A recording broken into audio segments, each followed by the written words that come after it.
ऐसा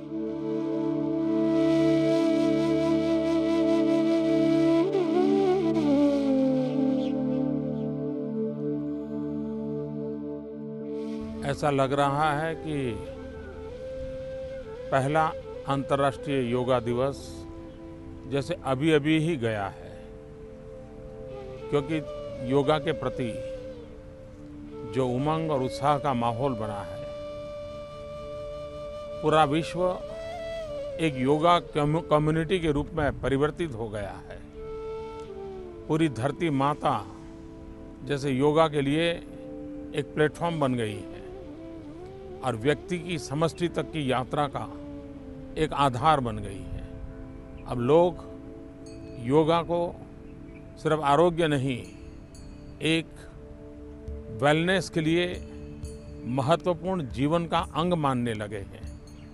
आज जब हम दूसरे अंतर्राष्ट्रीय योगा पर्व को मनाने जा रहे हैं, तब मेरी विश्व भर के योगा प्रेमियों को बहुत बहुत शुभकामनाएं हैं और मुझे विश्वास है कि पूरा विश्व इस योगा आंदोलन के साथ जुड़ता चला जाएगा, वेलनेस की ओर आगे बढ़ता चला जाएगा और व्यक्ति और समष्टि का योग मिलन सुनिश्चित हो जाएगा।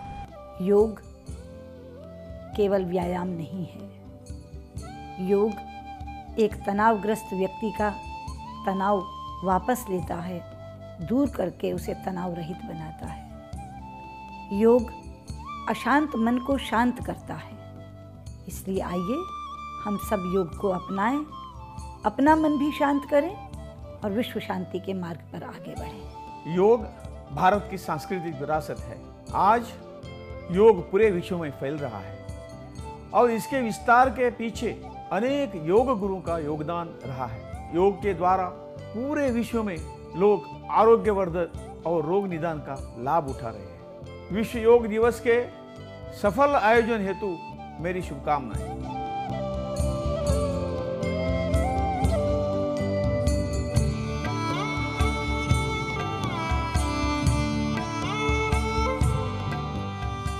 माननीय प्रधानमंत्री श्री नरेंद्र मोदीये आयुष मंत्रालय भारत सरकारों नेतृत्वत नतुन दिल्लीर राजपथत आयोजित योग प्रदर्शনৰ नेतृत्व करे।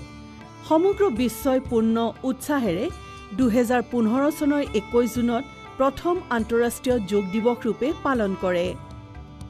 এই স্মৰণীয় সুযোগত দুটাকৈ গ্ৰীনিছ বিশ্ব ৰেকৰ্ড হয়। 35,945 জন প্ৰতিভাগীৰ সৈতে যোগৰ আটাইতকৈ বৃহৎ সত্ৰ তথা যোগৰী সত্ৰত সৰ্বাধিক 84খন দেশৰ নাগৰিকে ভাগ লয়। সমগ্ৰ বিশ্বৰ কোটি কোটি লোকে সম্পূৰ্ণ উৎসাহেৰে প্ৰথম বিশ্ব যোগ দিৱস মিলিজুলি পালন কৰে।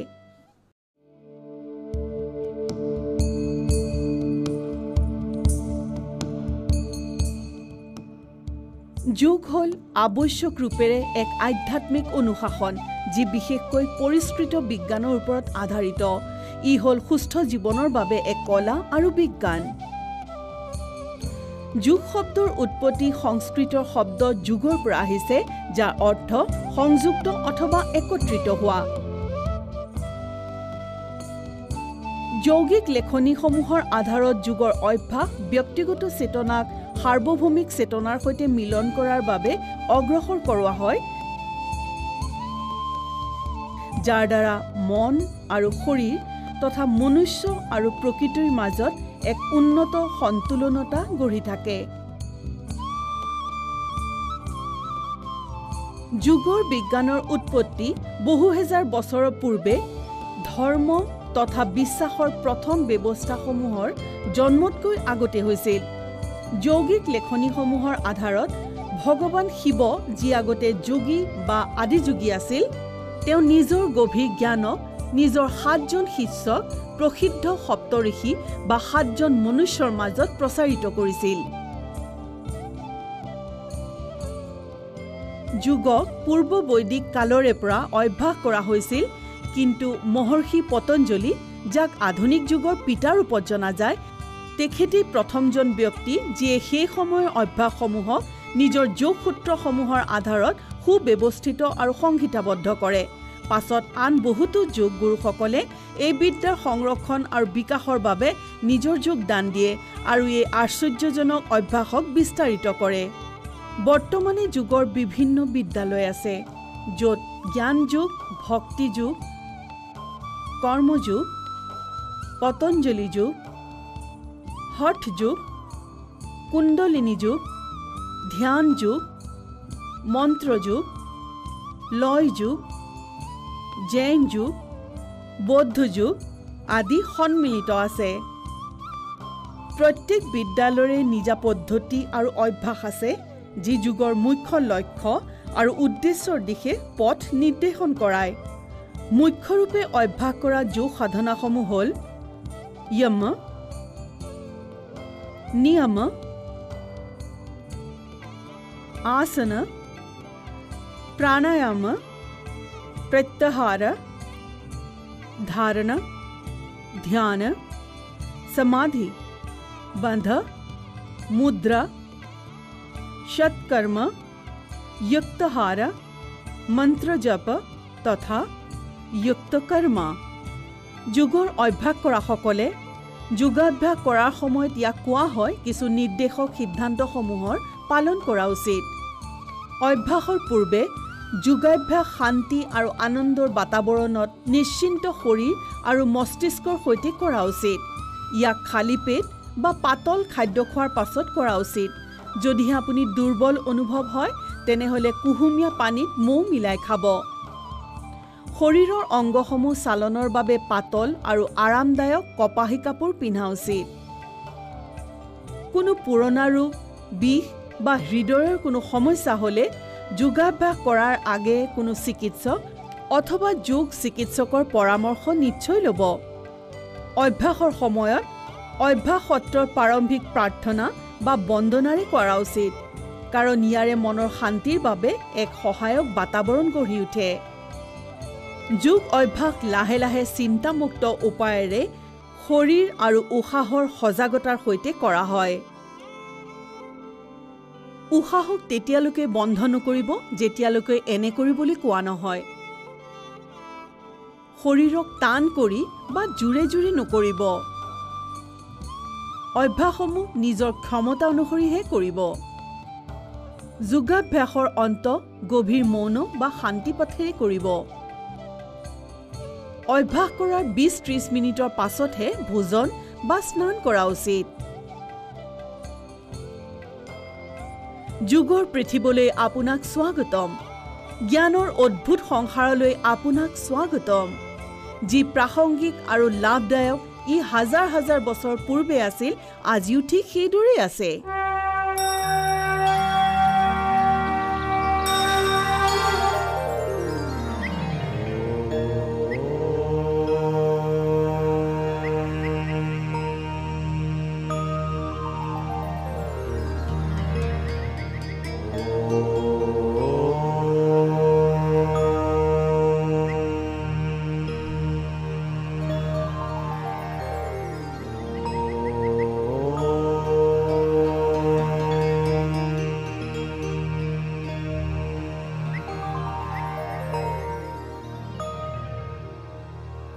गच्छध्वं संवदध्वं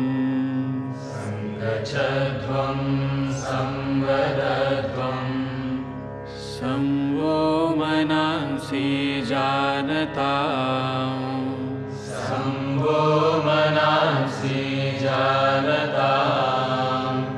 देवा भागं यथा पूर्वे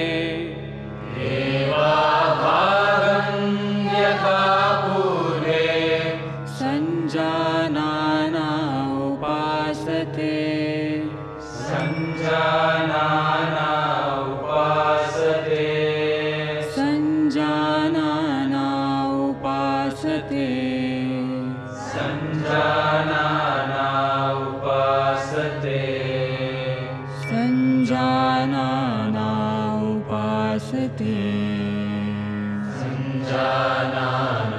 उपासते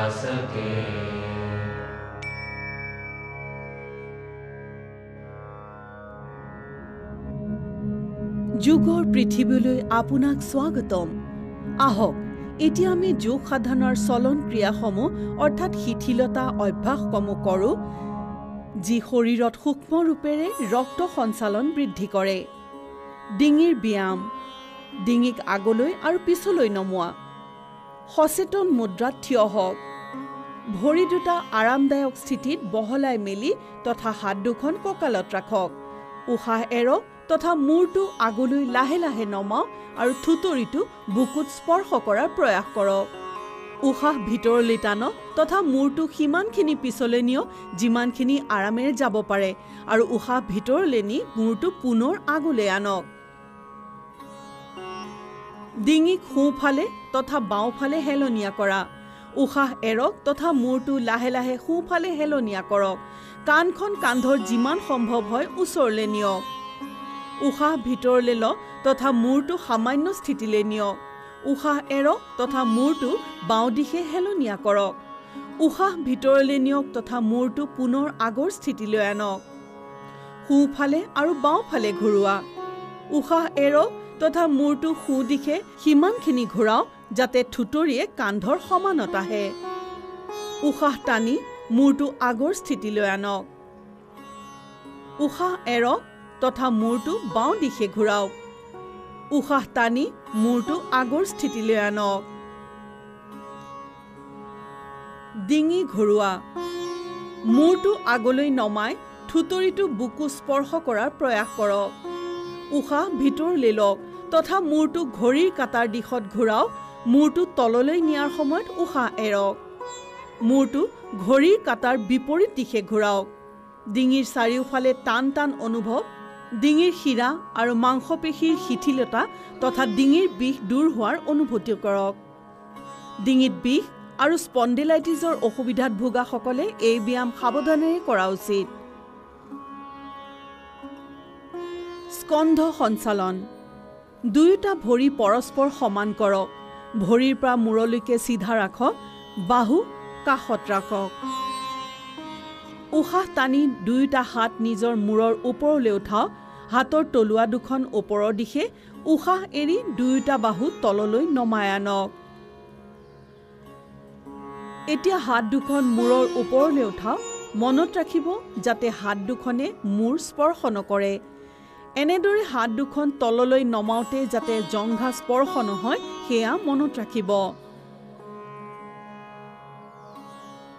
আঙুলিবোৰ পৰস্পৰ মিলাই হাতৰ তলুৱা মেলি দিয়ক।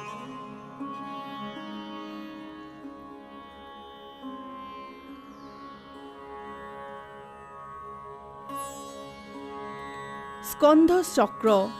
পোন হৈ থিয় হওক। বাওঁ হাতৰ আঙুলি বাওঁ কান্ধত থওক আৰু তেনেদৰে সোঁ হাতৰ আঙুলি সোঁ কান্ধত থওক। দুয়োটা কিলাগুটি চক্ৰকাৰে ঘূৰাওক। সন্মুখৰ ফালে কিলাগুটি ঘূৰাওঁতে বক্ষস্থলৰ আগফালে স্পৰ্শ কৰাৰ চেষ্টা কৰক আৰু ইয়াক ঘূৰাওঁতে কিলাগুটি কাণৰ সমীপলৈ নিয়াৰ চেষ্টা কৰক।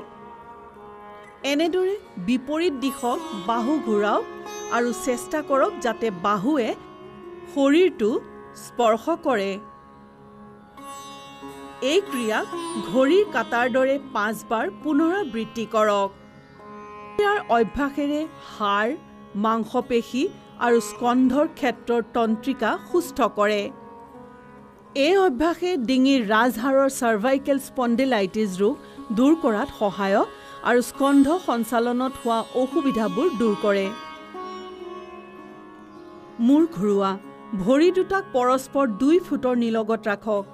হাত দুখন বুকুৰ উচ্চতাত এনেদৰে উঠাওক যাতে হাতৰ তলুৱা দুয়োখন সমান্তৰাল হয়। উশাহ এৰক। শৰীৰক সোঁ দিশে এনেদৰে ঘূৰাওক যাতে সোঁ হাতখনে বাওঁ কাণটো স্পৰ্শ কৰে। উশাহ ভিতৰলৈ নি আগৰ স্থানলৈ ঘূৰি আহক। এতিয়া উশাহ এৰক। শৰীৰক বাওঁ দিশে এনেদৰে ঘূৰাওক যাতে বাওঁ হাতখনে সোঁ কান্ধটো স্পৰ্শ কৰে।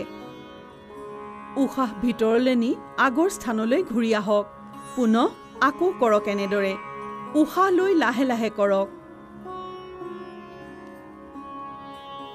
মেৰুদণ্ড বা ডিস্ক সম্বন্ধীয় সমস্যা হ'লে তথা মাহেকীয়া ঋতুৰ সময়ত এই ব্যায়াম নকৰিব।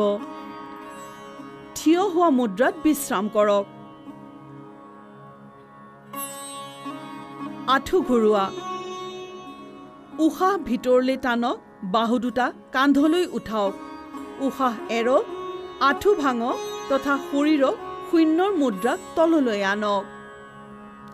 উশাহ ভিতৰলৈ টানক আৰু শৰীৰক চিধা কৰক। দুবাৰ আকৌ এনেদৰে কৰক। এই ব্যায়ামেৰে আঁঠু আৰু নিতম্বৰ জোৰা শক্তিশালী হয়। একুইট আৰ্থৰাইটিছৰ সমস্যা থাকিলে এই ব্যায়াম নকৰিব। হাত দুখন তললৈ অনাৰ সময়ত উশাহ এৰক। আহক এতিয়া যোগাসনৰ দিশে আগবাঢ়ো। তাৰাসন। তাৰ হ'ল এক বৃক্ষৰ নাম। ভৰি দুখন পৰস্পৰ 2 ইঞ্চি দূৰত ৰাখক। আঙুলিবোৰ দুই হাতে পৰস্পৰ সুমুৱাই হাত দুখন মুটুকাই দিয়ক বাহিৰৰ দিশে। উশাহ টানক তথা বাহু দুটা ওপৰলৈ উঠাই কান্ধক চিধা কৰক। ভৰিৰ গুৰুহাক মাটিৰ পৰা উঠাওক আৰু বুঢ়া আঙুলিত ভৰ দিয়ক। এনে স্থিতিত 10 পৰা 15 ছেকেণ্ড ৰওক। এই আসনে শৰীৰত মজবুতি প্ৰদান কৰে। ৰাজহাড়ৰ সৈতে যুক্ত তন্ত্ৰিকাসমূহৰ সংকুলন ঠিক কৰাত সহায়ক হয়।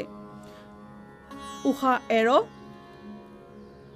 গুৰুহাত তললৈ আনক, আঙুলিবোৰ মুটুকাই দিয়ক, হাত দুখন মূৰৰ সামান্য তললৈ আনক আৰু থিয় হোৱাৰ মুদ্ৰালৈ ঘূৰি আহক।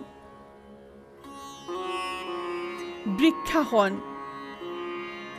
বৃক্ষৰ অৰ্থ হ'ল গছ। ভৰি দুখন পৰস্পৰ 2 ইঞ্চি দূৰত ৰাখি থিয় হওক। সন্মুখৰ এটা বিন্দুত ধ্যান কেন্দ্ৰিত কৰক। উশাহ এৰক। সোঁ ভৰি মুটুকাই ভৰিটো বাওঁ জংঘাৰ মাজত ৰাখক। মনত ৰাখিব, অভ্যাস কৰাৰ সময়ত গুৰুহাক মাটি স্পৰ্শ কৰিব নালাগে। উশাহ ভিতৰলৈ লওক। হাত দুখন ওপৰলৈ নি আঙুলিবোৰ লগাওক। এনে স্থিতিত 10 পৰা 15 ছেকেণ্ড সময় ৰ'ব আৰু সামান্য ৰূপত উশাহ ল'ব। ইয়াৰে তন্ত্ৰিকা আৰু মাংসপেশী উন্নত হ'ব আৰু মজবুত হ'ব। আৰ্থৰাইটিছ আৰু শকত মানুহে এই ব্যায়াম নকৰিব। উশাহ এৰক আৰু হাত দুখন সোঁ ভৰিৰ তললৈ আনক। এই আসনটো পুনৰ কৰক। বাওঁ ভৰিটো মুটুকাওক আৰু ভৰিক সোঁ জংঘাৰ মাজত ৰাখক। গুৰুহাই মাটি স্পৰ্শ কৰিব নালাগে। উশাহ ভিতৰলৈ লওক, হাত দুখন ওপৰলৈ নিয়ক আৰু আঙুলিবোৰ পৰস্পৰ মিলাওক। বিশ্ৰাম কৰক।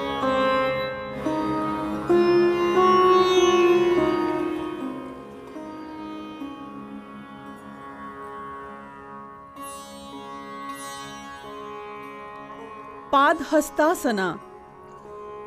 পাদৰ অৰ্থ হ'ল ভৰি আৰু হস্তৰ অৰ্থ হ'ল হাত।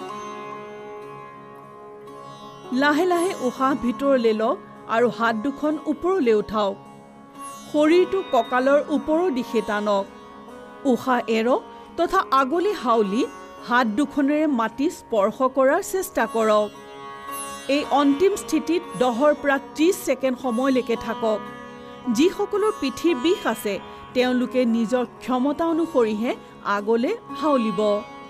এতিয়া উশাহ ভিতৰলৈ লওক, লাহে লাহে পোন হওক আৰু বাহু দুটা মূৰৰ ওপৰলৈ নি টানক।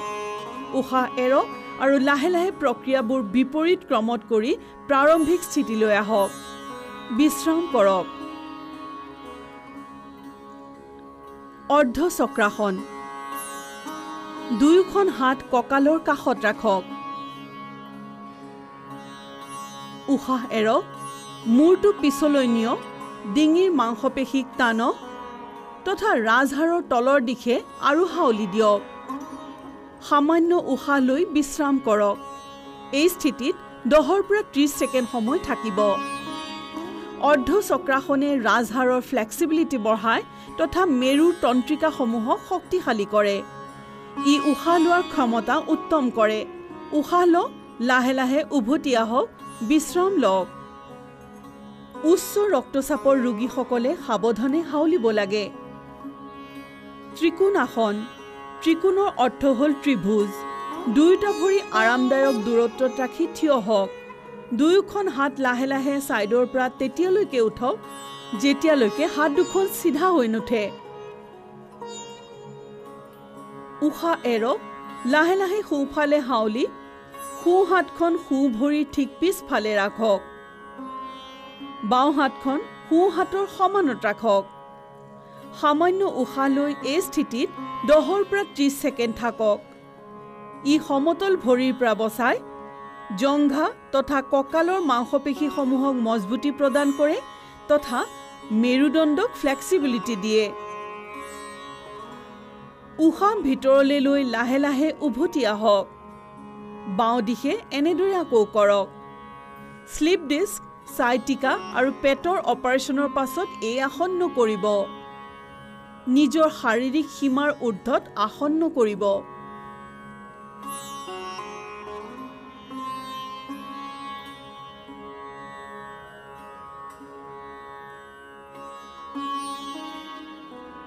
ভদ্ৰাসন।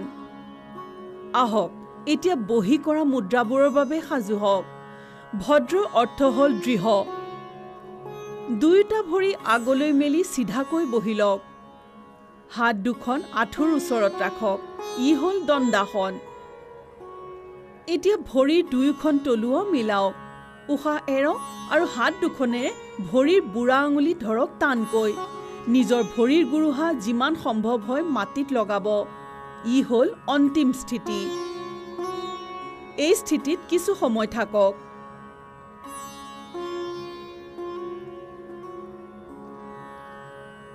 ভদ্ৰাসনে শৰীৰক দৃঢ় ৰাখে আৰু মস্তিষ্ক স্থিৰ কৰে। এতিয়া ভৰি দুটা টানক আৰু বিশ্ৰাম অৱস্থাত আহক।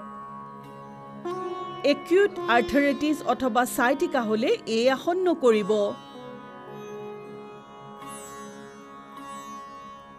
বজ্ৰাসন। সৰ্বপ্ৰথমে দণ্ডাসনত বহক। ভৰি মুটুকাই গুৰুহাত বহক। জংঘা দুয়োটা সমান ৰাখি বুঢ়া আঙুলি দুটা লগাই ৰাখক। হাত দুখন আঁঠুৰ ওপৰত থব। মূৰৰ পৰা ভৰিলৈকে শৰীৰটোক পোন কৰি ৰাখক। এই আসনক কোৱা হয় বজ্ৰাসন।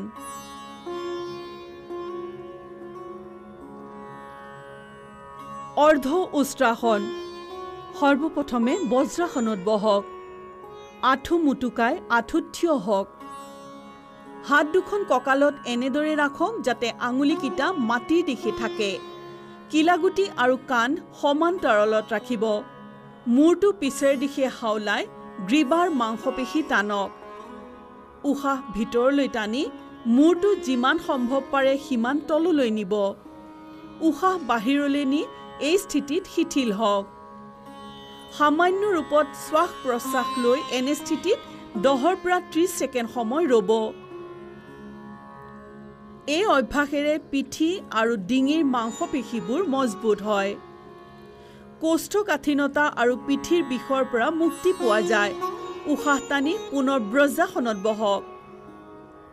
শিথিল হওক। উষ্ট্ৰাসন। বজ্ৰাসনত বহক। আঁঠু দুটা মাটিত লগাই ভৰি দুটাৰ জংঘা আৰু ভৰিৰ আঙুলি মিলাওক। আঁঠু দুটা আৰু ভৰিৰ আঙুলি অলপ দূৰত ৰাখি আঁঠুৰ ওপৰত থিয় হওক। উশাহ টানি লাহেকৈ পিছলৈ হাউলি যাওক।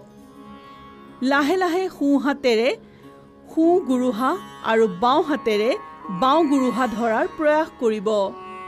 মনত ৰাখিব পিছলৈ হাউলি যাওঁতে যাতে ডিঙিত জোৰ নপৰে।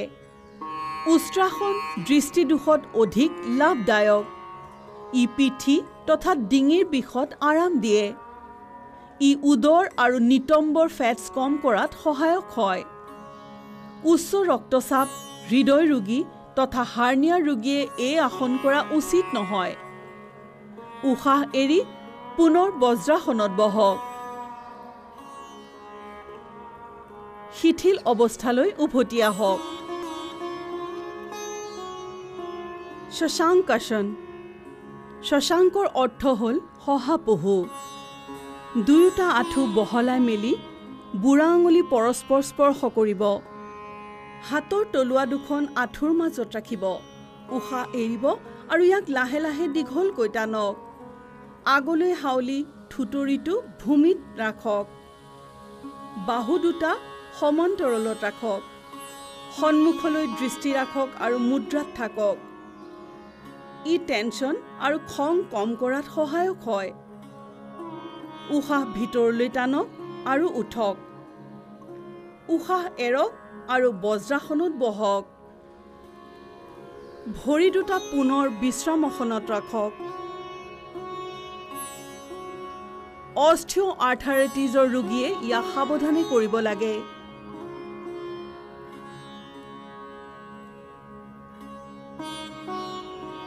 উত্তান মণ্ডুকা আসন।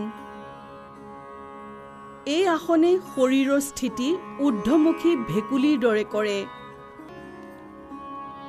বজ্ৰাসনত বহক। ভৰিৰ বুঢ়া আঙুলি লগ লগাই আঁঠু দুটা মেলি বহক। উশাহ টানি হাত দুখন ওপৰলৈ উঠাওক। মূৰটোৰ পাছফালে হাত দুখন মুটুকাই হাতৰ তলুৱা দুখনক বিপৰীত কান্ধত ৰাখক। নিজৰ পিঠি আৰু ডিঙিক পোন ৰাখক আৰু এনেদৰে অলপ সময় থাকক। এই আসনে পিঠিৰ বিষ তথা গ্ৰীৱাৰ বিষ নিৰাময়ত সহায়ক হয়। এই আসন শৰীৰৰ মধ্যপটৰ বাবে লাভদায়ক। ই হাওঁফাওঁৰ কাৰ্যক্ষমতা বৃদ্ধি কৰে। আঁঠু তথা জোৰাৰ বিষৰ ৰোগীসকলে এই আসন কৰিব নালাগে। পুনৰ উশাহ এৰি দুয়োখন হাত লাহে লাহে চিধা কৰি আঁঠুত থওক।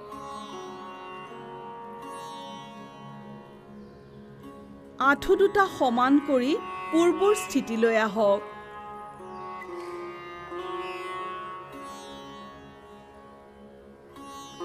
বক্ৰাসন। বক্ৰৰ অৰ্থ হ'ল বেকা বা ভাঁজ লগা। সোঁ ভৰিটো মুটুকাওক আৰু সোঁ ভৰিক বাওঁ আঁঠুৰ ওচৰত ৰাখক। বাওঁ ভুজাক সোঁ আঁঠুৰ ওপৰত মেৰিয়াওক আৰু হাতৰ তলুৱা সোঁ ভৰিৰ ওচৰত ৰাখক। উশাহ এৰক। শৰীৰ তথা ডিঙিক সোঁফালে ঘূৰাওক। এই মুদ্ৰাত আৰামেৰে থাকক। মূৰটো পিছলৈ ঘূৰাওক। উশাহ এৰি নিজৰ হাত বাহিৰলৈ উলিয়াওক। ভৰি টান টান কৰক। এতিয়া উভতি আগৰ পজিশ্যনলৈ আহক আৰু বিশ্ৰামাসনত বিশ্ৰাম কৰক। এই আসনে মেৰুদণ্ডৰ ফ্লেক্সিবিলিটি বঢ়ায়। ই কোষ্ঠকাঠিন্যতা তথা আভোগ দূৰ কৰে আৰু মধুমেহ নিয়ন্ত্ৰণত সহায় কৰে। ইয়াক আন দিশেও পুনৰাবৃত্তি কৰক।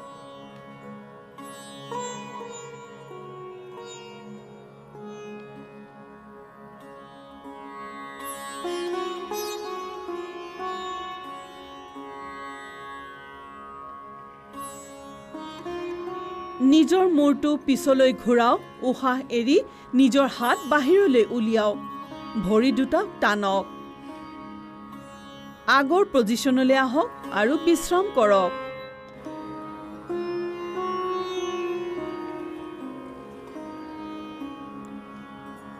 মকৰাসন। মকৰৰ অৰ্থ হ'ল ঘৰিয়াল। পেট পেলাই এনেদৰে শুই পৰক যাতে ভৰি দুটা এটা আনটোতকৈ দূৰত থাকে তথা ভৰি বাহিৰৰ দিশে থাকে। দুয়োটা বাহু ঘূৰাই সোঁ হাতটো বাওঁ হাতৰ ওপৰত ৰাখক। নিজৰ মূৰটো হাত দুখনৰ ওপৰত লওক। আৰাম কৰক। ই হ'ল মকৰাসন। এই আসন সকলো অধোমুখী মুদ্ৰাবোৰত বিশ্ৰামৰ বাবে কৰা হয়। ই পিঠিৰ তলৰ অংশক আৰাম প্ৰদান কৰে। ভুজংগাসন। এতিয়া অধোমুখী মুদ্ৰাসমূহৰ বাবে সাজু হওক। ভুজংগৰ অৰ্থ হ'ল সাপ বা কোব্ৰা। পেট পেলাই শুই লওক। মূৰটো হাতৰ ওপৰত ৰাখক আৰু শৰীৰক আৰামত ৰাখক। এতিয়া ভৰি দুটাক ইটোৰ ওপৰত সিটো মেৰিয়াওক আৰু বাহু দুটা টান টান কৰক। কপালখন মাটিত লগাওক। নিজৰ হাতৰ তলুৱাকেইখন বুকুৰ কাষত ৰাখক আৰু কিলাগুটি দুটা উঠাওক। উশাহ ভিতৰলৈ লওক আৰু থুতুৰি তথা নাভিৰ অংশলৈকে বুকুখন ওপৰ উঠাওক। ই হ'ল ভুজংগাসন। এই আসন টেনচন দূৰ কৰাত অতি সহায়ক হয়। ই পিঠিৰ বিষ বা শ্বাস প্ৰশ্বাস সম্বন্ধীয় সমস্যাৰ বাবে সহায়ক। উশাহ এৰক। নিজৰ কপালক ভূমিত লগাই ৰাখক তথা বাহু টান টান কৰক। নিজৰ ভৰি মেলি দিয়ক। হাতৰ তলুৱাকেইখন ওপৰ কৰক তথা নিজৰ মূৰত তলুৱাত ৰাখি আৰাম কৰক। শালাভাসন। শালাভৰ অৰ্থ হ'ল পতংগা বা উইচিৰিঙা। পেট পেলাই শুই পৰক, ভৰি দুটা মেৰাই লওক। থুতুৰিটো মাটিত লগাওক। দুয়োখন হাত শৰীৰৰ কাষত এনেদৰে ৰাখক যাতে তলুৱাকেইখন ওপৰৰ দিশে হয়। উশাহ ভিতৰলৈ লওক। ভৰি দুটাক মাটিৰ পৰা সিমানখিনি উঠাওক যিমান আপুনি আঁঠু দুটা ভাঁজ নকৰাকৈ উঠাব পাৰে। বাহু আৰু ভৰি দুটা এনেদৰে মেলি দিয়ক যে সহজে মাটিৰ ওপৰলৈ উঠে। এনে স্থিতিত আৰামত থাকক। এই আসনে চাইটিকা তথা পিঠিৰ তলৰ অংশৰ বিষত সকাহ দিয়ে। ই কিলাগুটি মাংসপেশীক আকাৰ দিয়ে। এতিয়া উশাহেৰক। ভৰি দুটাক তললৈ মাটিৰ দিশে আৰু আনক। নিজৰ বাহু উলিয়াওক আৰু ভূমিত বিশ্ৰাম কৰক। হৃদয় ৰোগীসকলে এই মুদ্ৰা কৰা উচিত নহয়। সেতু বন্ধা আসন। ঊৰ্ধ্বমুখী বা পিঠি পেলাই শুই কৰা মুদ্ৰাৰ দিশে। সেতু বন্ধৰ অৰ্থ হ'ল পুল বনোৱা। ভৰি দুটা পৰস্পৰৰ সৈতে লগ লগাওক। বাহু দুটা শৰীৰৰ কাষত ৰাখক। দুয়োটা ভৰিক আঁঠু দুটাত ভাঙক আৰু গুৰুহা নিতম্বৰ কাষলৈ লৈ যাওক। দুয়োটা গুৰুহা টানকৈ ধৰক। উশাহ ভিতৰলৈ টানক। লাহে লাহে নিতম্ব তথা মূৰটোক পুল বনাবৰ বাবে যিমানখিনি ওখলৈ উঠাব পাৰে যিমানখিনি আপুনি পাৰে। আৰামত থাকক। এয়াই হ'ল অন্তিম মুদ্ৰা। এই আসনে অৱসাদ তথা ব্যগ্ৰতাৰ পৰা মুক্তি দিয়ে। ই পিঠিৰ তলৰ অংশৰ মাংসপেশীক মজবুত কৰে। এতিয়া উশাহ এৰক। লাহে লাহে মূল স্থিতিলৈ আহি বিশ্ৰাম কৰক। পিঠি পেলাই শুই পৰক।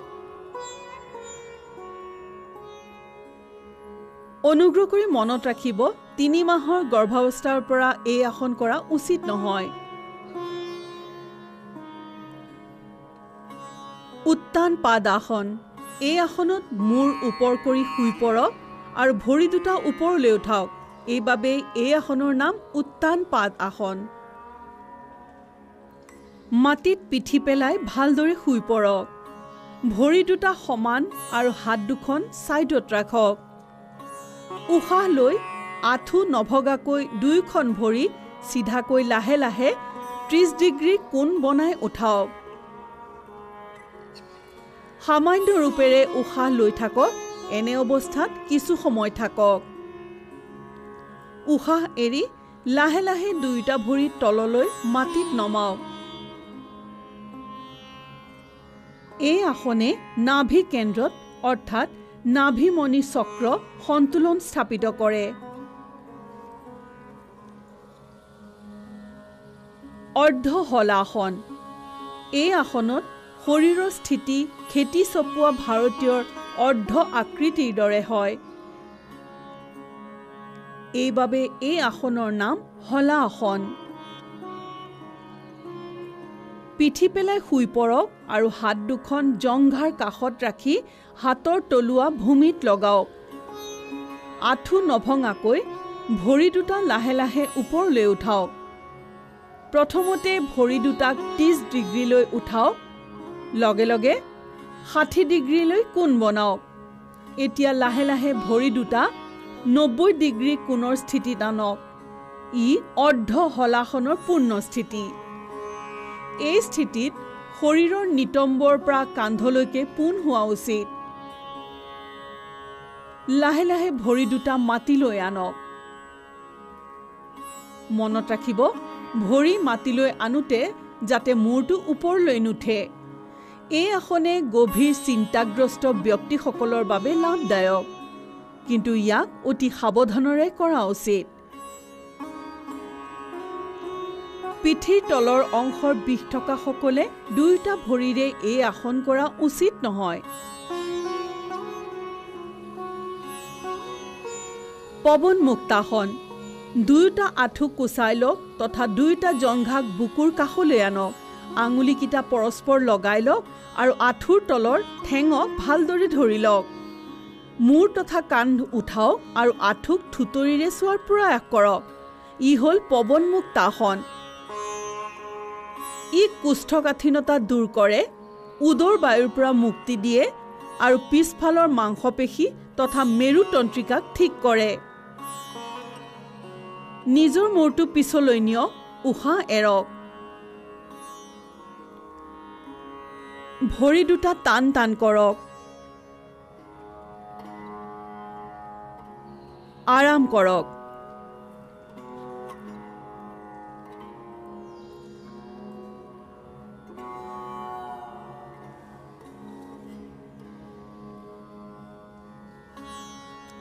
শৱাসন। শৱৰ অৰ্থ হ'ল মৃত শৰীৰ। এই আসন সম্পূৰ্ণ বিশ্ৰামৰ বাবে কৰা হয়। নিজৰ দুয়োটা বাহু আৰু ভৰি দুটা মেলি আৰামেৰে মূৰ ওপৰ কৰি শুই পৰক। হাতৰ তলুৱা দুয়োখন ওপৰলৈ থাকিব। চকু বন্ধ কৰি লওক। সমস্ত শৰীৰক জাগৃত ভাৱেৰে বিশ্ৰাম দিয়ক। প্ৰাকৃতিক শ্বাসেৰে পৰিচিত হওক। ইয়াক লয়বদ্ধ আৰু লাহে লাহে উশাহ লওক। সতেজতাপূৰ্ণ আৰু নিশ্চিন্নতাৰ অনুভূতি হোৱালৈকে এই অৱস্থাত থাকক। এই আসনে সকলো প্ৰকাৰৰ টেনশ্যনৰ পৰা মুক্তি দিয়ে, শৰীৰ তথা মস্তিষ্ক দুয়োকে বিশ্ৰাম দিয়ে। ই টেনশ্যন তথা ইয়াৰ পৰিণামৰ প্ৰবন্ধত বহুত সহায়ক হয়।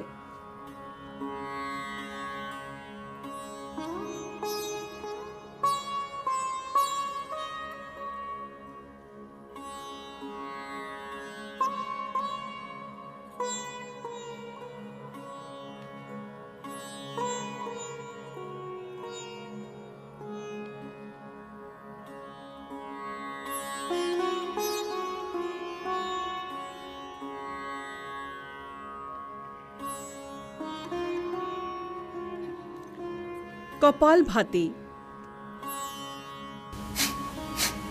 ই মস্তিষ্কৰ অগ্ৰভাগৰ শ্বাসন কেন্দ্ৰবোৰক উত্তেজিত কৰে। ধ্যানৰ যিকোনো মুদ্ৰাত বহি লওক। চকু বন্ধ কৰক আৰু গোটেই শৰীৰটোক বিশ্ৰাম দিয়ক। গভীৰ উশাহ ভিতৰলৈ লওক, বুকু ফুলাওক। উশাহক উদৰৰ মাংসপেশীৰ বলশালী সংকোচনৰ বাহিৰত উলিয়াওক। শান্ত ৰূপেৰে উশাহ ভিতৰলৈ টানক আৰু সক্ৰিয় ৰূপেৰে বাহিৰলৈ উলিওৱা জাৰি ৰাখক।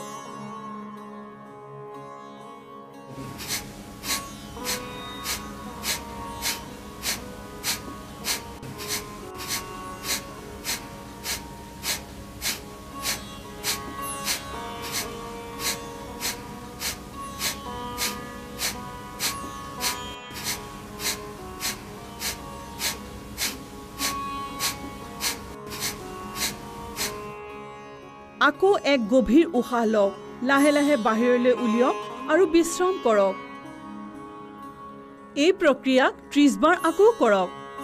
ই হ'ল কপাল ভাতিৰ এক চক্ৰ।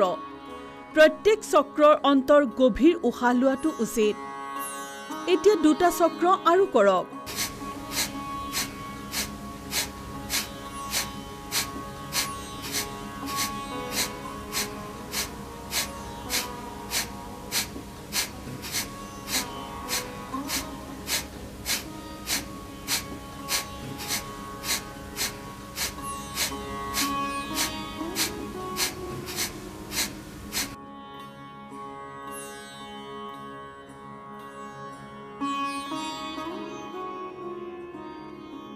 কপাল ভাতিয়ে সন্মুখৰ বায়ুনলিকাবোৰক স্বচ্ছ কৰে।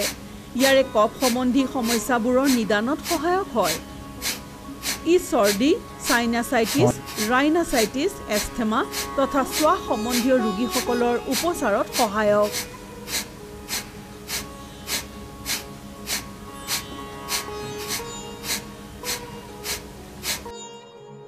অনুগ্ৰহ কৰি মনত ৰাখিব, হৃদয় সম্বন্ধীয় অসুবিধা, উচ্চ ৰক্তচাপ, মূৰ ঘূৰোৱা, মাইগ্ৰেন, ষ্ট্ৰোক, হাৰ্নিয়া তথা গেষ্ট্ৰিক আলচাৰ হ'লে এই অভ্যাস নকৰিব।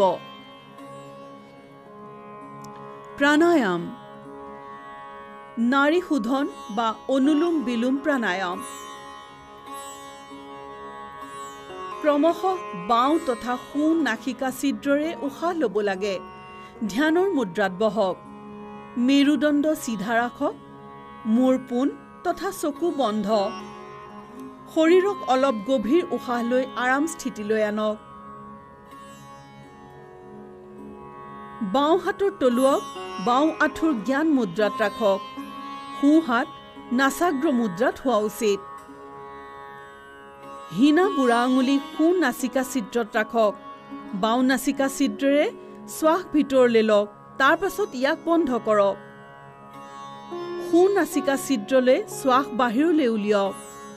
পিছৰবাৰ সোঁ নাচিকা ছিদ্ৰৰে উশাহ ভিতৰলৈ লওক। সোঁ নাচিকা ছিদ্ৰ বন্ধ কৰক আৰু বাওঁ নাচিকা ছিদ্ৰলৈ শ্বাস বাহিৰলৈ উলিয়াওক। ই নাড়ী শোধন বা অনুলোম বিলোম প্ৰাণায়ামৰ এক চক্ৰ। 5টা চক্ৰ আৰু সম্পূৰ্ণ কৰক। যিসকলে প্ৰথমবাৰৰ বাবে অনুলোম বিলোম প্ৰাণায়াম প্ৰথমবাৰ কৰিছে তেওঁলোকে উশাহ ভিতৰলৈ টনা আৰু বাহিৰলৈ উলিওৱাৰ সময় সমান হোৱা উচিত। লাহে লাহে ইয়াৰ সময় বৃদ্ধি কৰি 1:2 বাৰ কৰা উচিত। উশাহ লাহে লাহে স্থিৰ তথা নিয়ন্ত্ৰিত হোৱা উচিত। এই প্ৰাণায়ামৰ উদ্দেশ্য হ'ল ঊৰ্জাৰ সকলো মুখ্য মাৰ্গসমূহ শুদ্ধ কৰোৱা। ই গোটেই শৰীৰক পোষিত কৰে। ই চিত্ত শান্ত কৰে আৰু একাগ্ৰতা বৃদ্ধি কৰাত সহায়ক কৰে। ই প্ৰাণ শক্তিক বৃদ্ধি কৰে আৰু টেনচন তথা ব্যগ্ৰতাৰ স্তৰক কম কৰে। ই কফ সম্বন্ধীয় দুখবোৰৰো নিবাৰণ কৰে।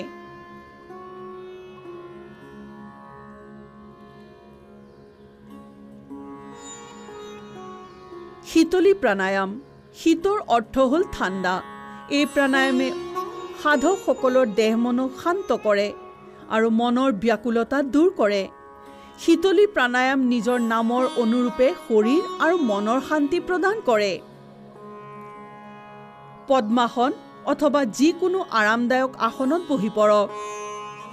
অঞ্জলি মুদ্ৰা অথবা জ্ঞান মুদ্ৰা অৱস্থাত নিজৰ হাত দুখনক আঁঠুত থৈ লওক।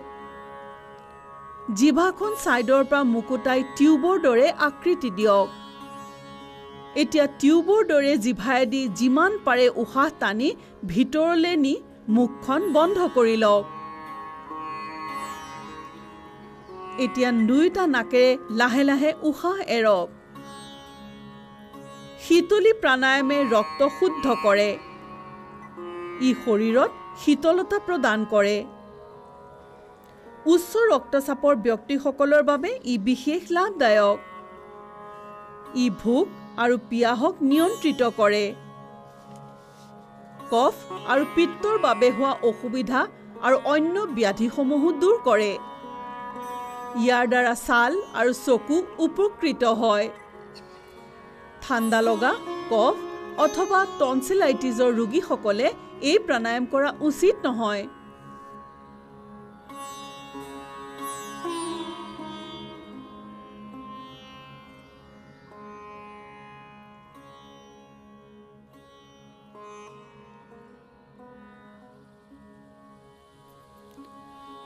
ভ্ৰামৰী প্ৰাণায়াম।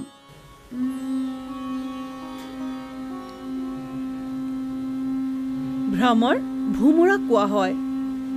এই প্ৰাণায়ামত উশাহ এৰাৰ সময়ত যি ধ্বনি ওলায় সেয়া ভ্ৰমৰৰ ভুনভুনৰ দৰে মিলাজুলা যেন হয়। 2টা নাচিকা ছিদ্ৰৰে গভীৰ উশাহ ভিতৰলৈ টানক। নিয়ন্ত্ৰিত উপায়েৰে গভীৰ আৰু স্থিৰ গতিত উশাহ বাহিৰলৈ উলিয়াওক। ই ভ্ৰামৰী প্ৰাণায়ামৰ এক চক্ৰ।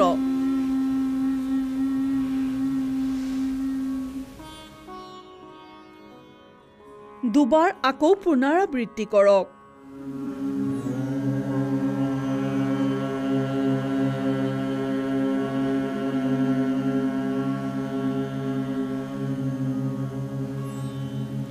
ই অনিদ্ৰাৰ উত্তম ঔষধ। টেনচন সম্বন্ধী বিকাৰ দূৰ কৰাত বহু উপকাৰী।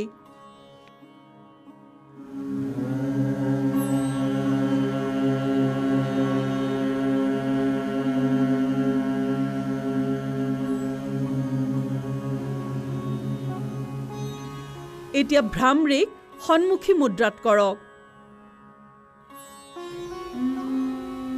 নিজৰ কাণ দুখন বুঢ়া আঙুলিৰে বন্ধ কৰক।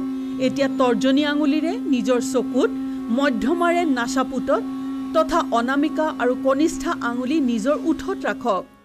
নিজৰ নাক খোলক আৰু দুইটা ছিদ্ৰৰে উশাহ লওক। নিয়ন্ত্ৰিত গতিৰে লাহে লাহে ভুমুৰাৰ দৰে শব্দ কৰি উশাহ এৰক।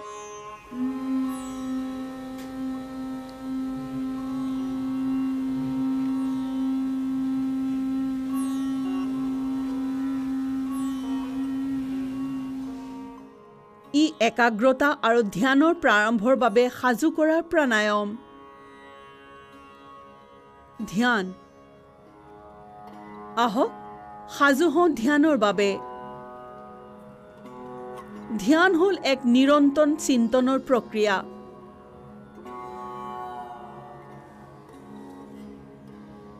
ধ্যানৰ যিকোনো মুদ্ৰাত বহক।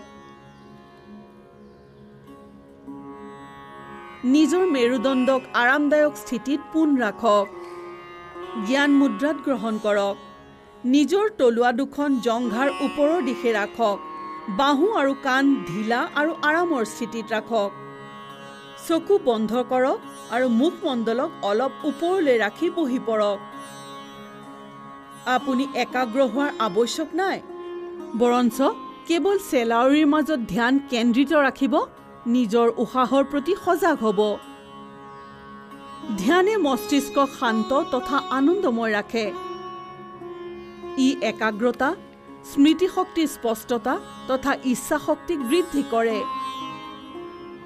ই গোটেই শৰীৰ আৰু মস্তিষ্কক সঠিক প্ৰকাৰেৰে আৰাম প্ৰদান কৰি ইয়াক পুনঃ চৈতন্য কৰি তোলে। ই ধনাত্মক ভাৱক জগোৱাত সহায়ক। ধ্যানে আমাক আত্ম অনুভূতিৰ দিশত আগুৱাই নিয়ে। ধ্যানৰ স্থিতিত বহি লওক।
মই নিজকে এক সুস্থ, শান্তিপ্ৰিয়, প্ৰসন্ন আৰু স্নেহী মানৱ গঢ়াৰ মই সংকল্প লওঁ।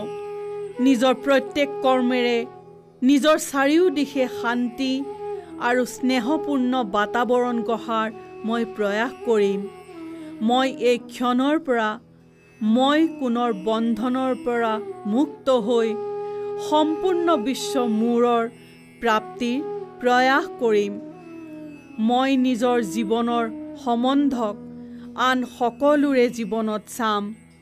মই প্ৰাণীমাত্ৰত থকা বিৰাজ কৰা একাত্মতাক মই স্বীকাৰ কৰোঁ।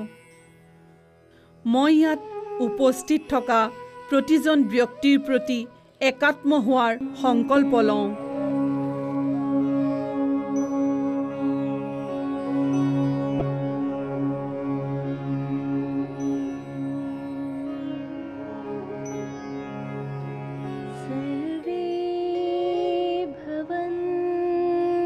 सुखिनः सर्वे सन्तु निरामयाः सर्वे भद्राणि पश्यन्तु मा कश्चित् दुःखभाग् भवेत् मा कश्चित् दुःखभाग् भवेत्। ॐ शान्ति शान्ति शान्ति।